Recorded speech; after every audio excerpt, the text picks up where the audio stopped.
Assalomu alaykum hammaga. Bugun videomizda HTML da video joylashtirishni o'rganamiz. Qani ketdi. Birinchi bo'lib video yozamiz va video bu saytga video chiqaradi va undan keyin controls qilamiz. Controls bu musiqa qo'yganda ham aytganman va yana eslatib o'taman. Controls bu har xil tugmalarni chiqaradi. Misol uchun play, pause, ovoz va full screen tugmalarini chiqaradi. Va undan keyin autoplay. Autoplay bu video veb-saytga o'tganda boshidan o'zi boshlanadi. Hech narsa tugmalarni bosmasinglardan oldin. Loop esa bu video tugaganda yana boshidan qo'yadi videoni. Muted bu videoni ovozsiz qiladi. Width'ini 500 qilamiz. Height'ini esa 300 piksel qilamiz. Width height bu videoning kengligi va bo'yini beradi.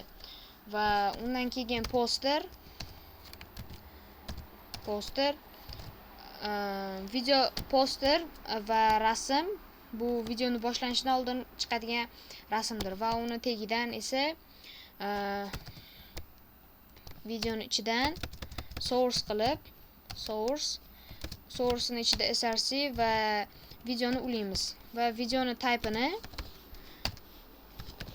video/mp4 qilamiz. Source bu videoni ulash uchun ishlatiladi.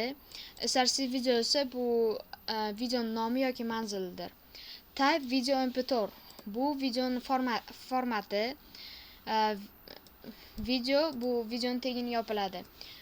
Keling mana shuni endi laser qilib ko'ramiz. Laser qilganimizda mana o'zi boshlandi, hech narsa tugmalarsiz va buni tugaganda va bu tugaganda yana boshdan boshlanadi va shu tarzda davom ettiradi. Mana shu tarzda HTML da video joylashtiriladi. Videomiz foydali bo'lgan bo'lsa like bosishni va kanalga obuna bo'lishni unutmanglar. Ko'rganingiz uchun rahmat va do'stlaringiz bilan ulanishni unutmang. Hammaga xayr.